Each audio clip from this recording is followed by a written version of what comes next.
Salam sehat. Halo, saya Dr. Vito dari Klinik Pelita Sehat.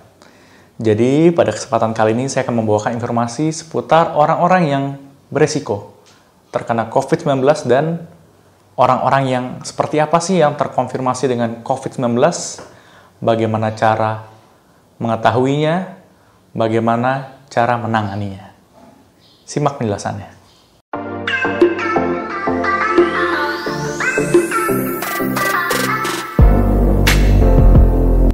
Dok, bagaimana sih cara mengetahui bahwa kita terinfeksi COVID-19? Jadi cara mengetahuinya itu hanya satu cara, yang secara pasti, atau kita sebut dengan definitif, yaitu melakukan swab PCR. Jika dikatakan positif, itu hampir 99,9%, hasilnya positif terinfeksi COVID-19. Namun karena durasinya yang lama untuk mengetahui hasilnya, juga biaya yang mahal, otomatis diperlukan tes screening atau mengetahui pemeriksaan awal apakah pasien ini terinfeksi COVID-19 atau tidak. Itu yang biasa kita gunakan dengan rapid antigen. Kalau teman-teman pasti udah pada dengar ya rapid antigen. Rapid antigen, jika positif, belum tentu orang tersebut kena COVID. Makanya perlu dilakukan dengan tes PCR. Itu untuk tes yang cepat dan biayanya lebih murah dibanding PCR.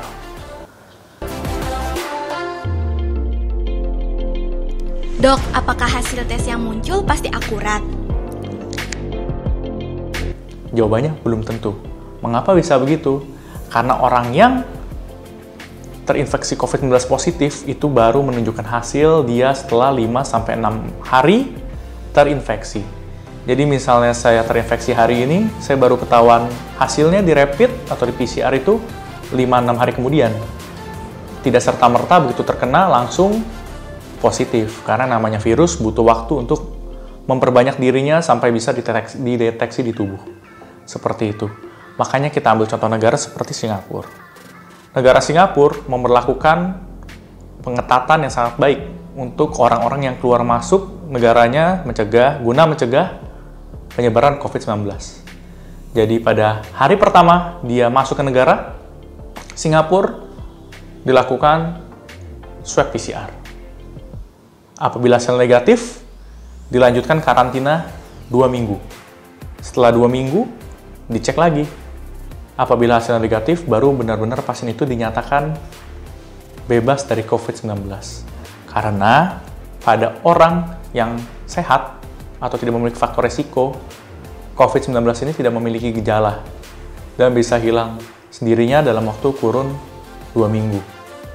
Namun pada orang-orang tersebut tetap saja bisa menginfeksi orang yang lain-lainnya.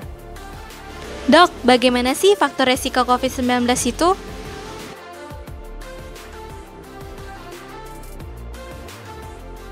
Berpergian ke daerah-daerah dengan red zone atau yang tinggal di daerah red zone. Itu pasti mereka berisiko sekali terinfeksi COVID-19. Apalagi orang tersebut diketahui memiliki resiko kontak erat dengan pasien yang sudah terkonfirmasi COVID-19. Kontak erat itu seperti apa sih? Yang namanya kontak erat itu duduknya berdekatan, kurang dari 1 meter, tidak menggunakan masker, lalu juga mungkin makan dan minum dari tempat yang sama. Itu definisi kontak erat. Biasanya orang seperti itu ada pada anggota keluarga kita, rekan kerja, maupun tenaga medis yang merawat pasien terinfeksi COVID-19. Lalu,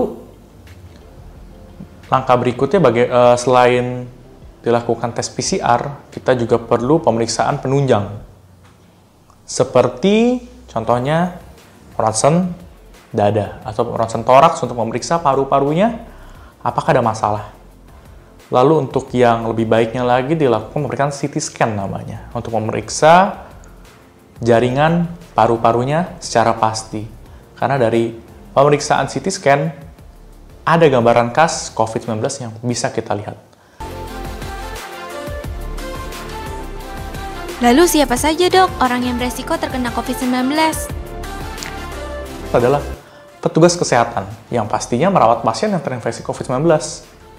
Oleh sebab itu, mereka harus memakai alat pelindung diri untuk melindungi diri mereka sendiri untuk mencegah dan mengendalikan infeksi COVID-19. Lalu berikutnya, orang-orang dengan usia yang lebih tua. Mengapa orang-orang tersebut lebih memiliki gejala yang berat?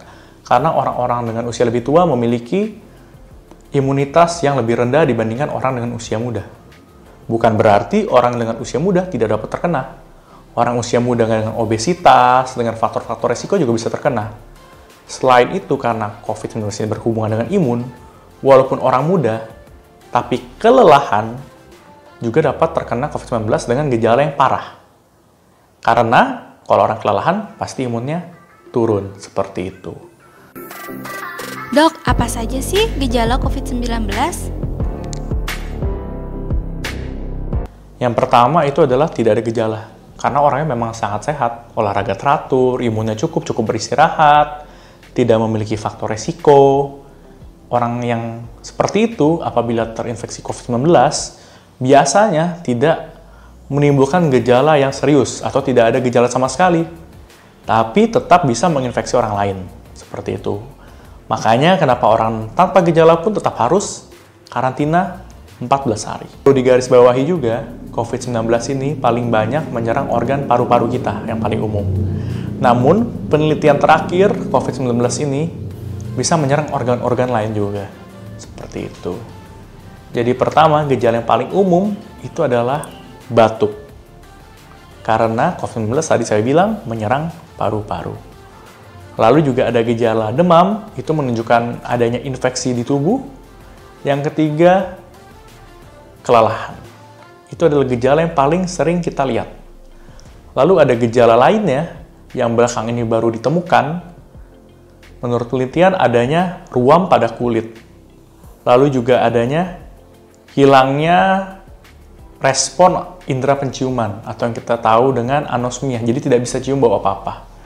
Ada juga sakit kepala, lalu juga ada mata merah, gangguan pencernaan, biasanya diare, lalu juga nyeri tenggorokan, lalu juga rasa tidak nyaman atau sakit pada seluruh badan. Itu adalah gejala-gejala lainnya yang kurang umum dibandingkan gejala tadi 3 awal yang saya sebutkan. Lalu berikutnya kita masuk ke gejala yang paling kita khawatirkan, kita takutkan, yaitu adalahnya gejala yang sangat serius. Gejala serius seperti apa sih? Yang pertama itu sesak nafas. Sesak nafas itu sangat berbahaya karena otomatis suplai oksigen ke tubuh berkurang.